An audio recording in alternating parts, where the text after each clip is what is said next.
All right, y'all. So we just pulled up to the gym. We're about to head back. We are just sipping on our pre-workout because I forgot to get it out of my bag while I was driving. I'm gonna take it real Joey Swole for a second. Yeah, let's start there.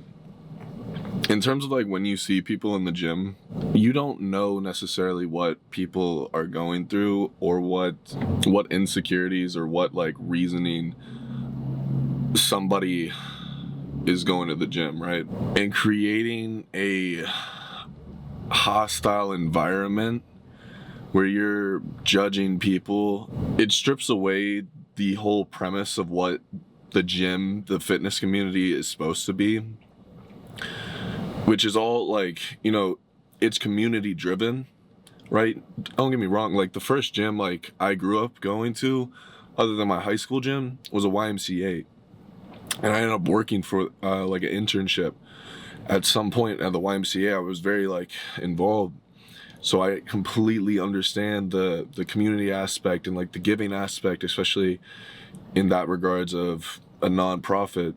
I feel like the gym community is kind of altered in the sense where it's a lot more of just status quo. And that's like a whole another separate talk. Making sure you're taking care of yourself and making sure you're like actually aligning to where you want to go in life, bro. Because how I operate on a daily function, I have so much social anxiety, literally just seeing somebody walking and just like turning a little bit, like looking.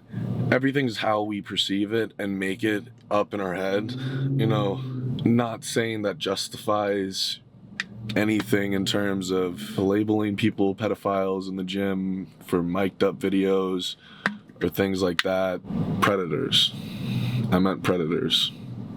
That whole scheme. There's so much fucking random niche issues within the fitness community, I feel like. But back to the subject at hand. You're not going to look at me necessarily in the gym and you're not going to be like, yeah, this person was domestically abused, kicked out of military school, taken in the middle of the night and sent off to the middle of the woods, and then somehow ended up at a academy in Abbey. So I was at a boarding school with monks essentially, but that's a cool experience. But you're not gonna know anything about other people and their struggles. Everybody has their fucking things. You might feel alone. You might feel like this person I'm seeing right here, I don't even know this person, right? He's got a fire hoodie on. It looks, hopefully it's called like Alphalete, code red. But anyways, I don't know what the fuck he's going through, but he's probably going through some shit. To the degree of difficulty as opposed to your own, that's subjective. Somebody might be feeling like they have it the worst, that nobody else understands them, understands their pain. And that's the crazy part. I keep going on these different tangents, but I used to never have social anxiety. At like a certain point, but prior to me like really getting into the gym for, feeling confident in myself outside of just strength training in terms of sports training growing up. Since then, since like you work on yourself from physically, especially when you're first getting in the gym, and you just see that first bit of progress, and it's the most motivating thing because it's the first bit of dopamine rush that you're receiving from this one thing. And the over time, the less and less, and the more that body dysmorphia forms, and that's just a natural occurrence. But that's with anything in life. Everything depreciates the more you do it. You might be working something like a job you fucking love, but that passion, sometimes comes and flows, and it's not always there, as prevalently there. But sometimes you got to rekindle that shit, and you got to refine yourself. And sometimes in life, you're gonna find places or certain points where you wake up, you have a sense of reality, you have a reality check, and you look yourself in the mirror and you can finally be honest with yourself and be like, I'm not fucking happy where I'm at. I think the greatest example of this is New Year's, because everybody sets out these goals but very few of us actually stick to these goals. But what's so hard and not what everybody does is be able to look at themselves in the mirror and be like, no, you're a fucking piece of shit. And sometimes you gotta tell yourself you're a piece of shit. Nothing's wrong with like tough love, hard love.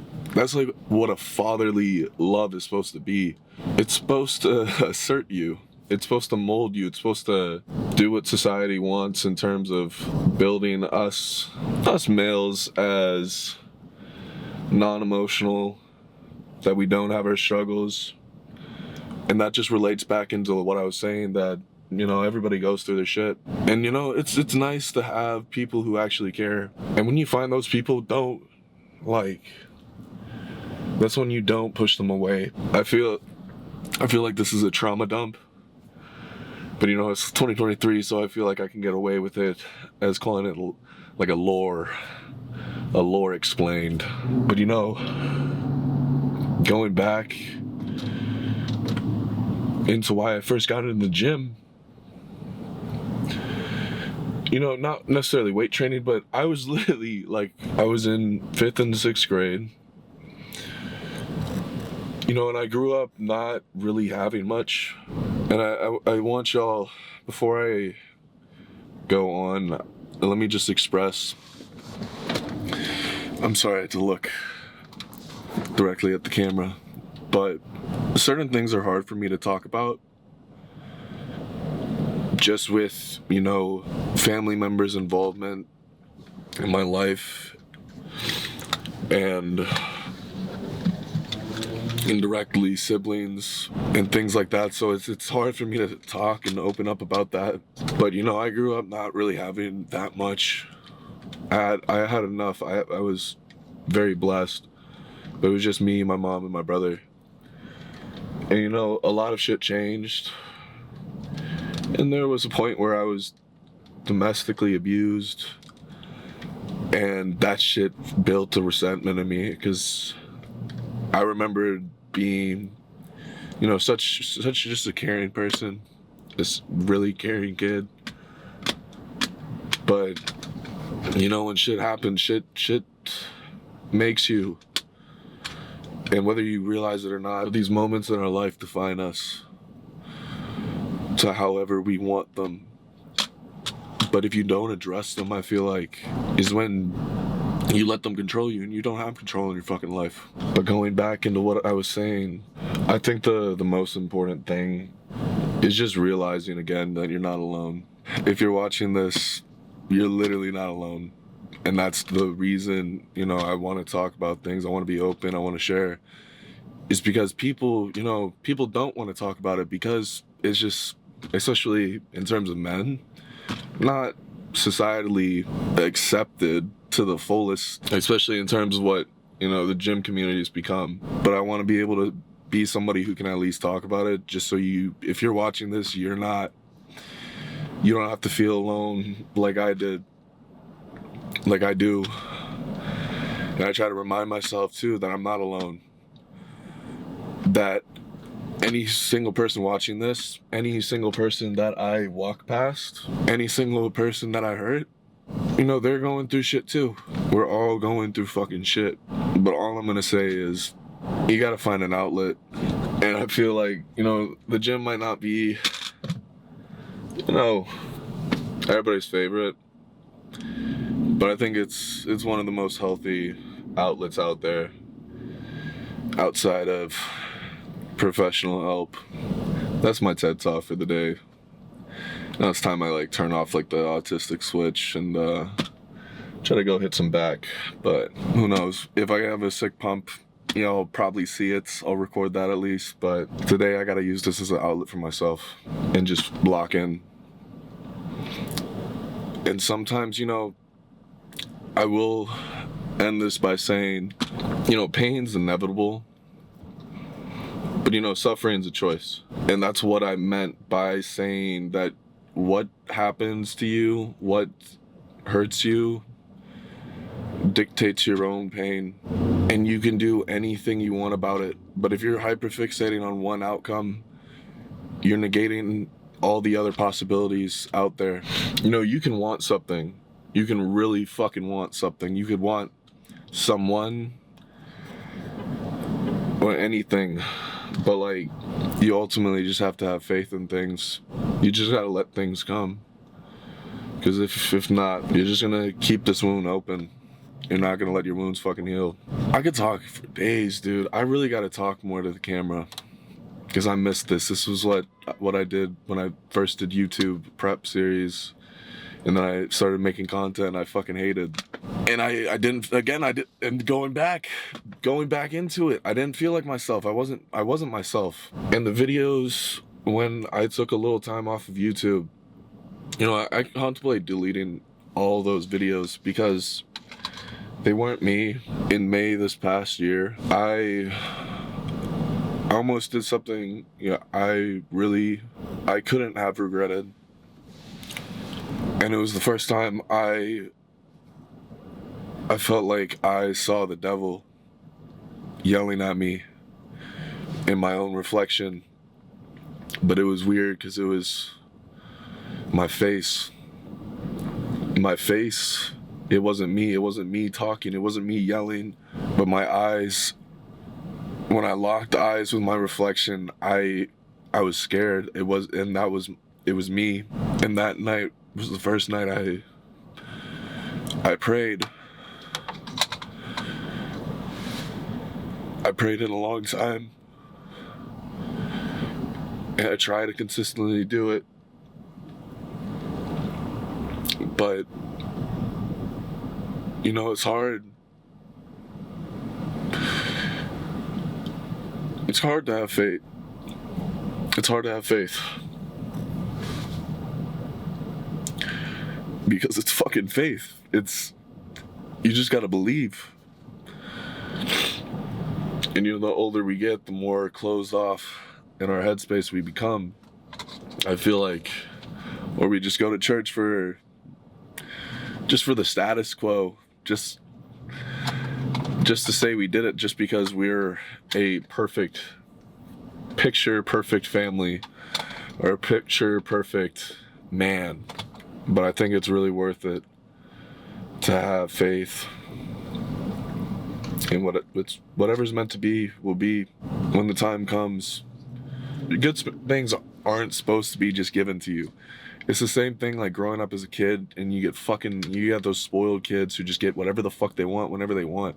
If you really want something, yeah, fight for it. You don't have to necessarily let something consume you. And I feel like when we become so hyperfixated in just one aspect in our life, even the gym, right? You can numb yourself for so long, but once you don't really deal with your issues and your own insecurities, shit's gonna fucking happen. And that's why I feel like the whole aspect of life is literally just progression. It's a fucking video game. It's literally just leveling yourself up in different ways.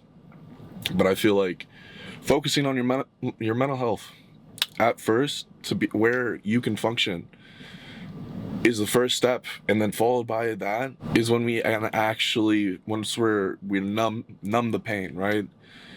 Now, like, you have to deal with that shit, or else it's just gonna come. Same thing with like getting injured. Dude, I got a cortisone shot when I had 2 herniated discs in my back because I couldn't put on socks. I wore fucking Birkenstocks for like a year and a half. Because I literally couldn't put on my sock. And if you're watching this, do some fucking yoga. Yoga is hands down the best. Your mobility and your bodily function. I don't give a fuck if you're a bodybuilder. Dog, I'm not 260 anymore. I kind of lost a little bit of weight. But 250, bro. So like, and I can still touch my toes. Dog, I hate myself. I go on so many different tangents. Yeah, that's the point. When I say I hate myself is when I gotta go to the gym. So, yeah. I appreciate y'all listening. I'm gonna try to get a good pump. But you're not alone. Alright, y'all. So, I believe you can hear me. I don't have on the microphone right now. But can we, first accept the fact that I just freestyled all that off the dome? and this isn't like a scripted YouTube channel or anything like that. Now, these late night gym sessions, I will say, are just, like, I love them because it's like, when you have a really shitty day, nothing beats just going and doing something solely just for yourself and not for anybody else. That's what the gym is, you know. The whole day you can give yourself all the way to where like you don't have anything left of yourself. And there's nothing selfish with like taking time out of your day to do something that's just for yourself and build yourself, whether that's literally just self-improvement, which is the whole premise of what fitness is, making sure you have something that's just for yourself. Whether you're doing content or not, you know, get in the gym, take some like progress pictures just for yourself, not even for social media. I send check-ins every week to my coach, right? And the same thing with my clients, they send me check-ins. That's not for anybody else other than themselves. Of course, like people get proud of your progress. You see somebody and you can admire somebody and be like, yeah, dude, like you're insane, and like use that as the flame to your own torch. But at the end of the day, nobody's gonna help you other than yourself. People are there to help you, but you can't expect people to help you if you're not putting yourself out there. You have to be the one seeking out for refuge from others, but no social anxiety, so let's get a couple poses.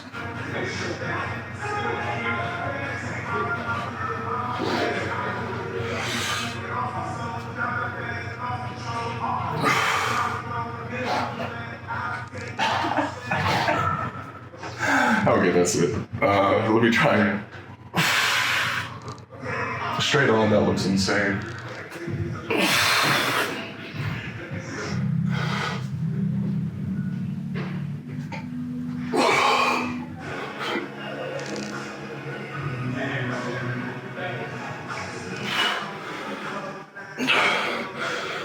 That's a wrap it up.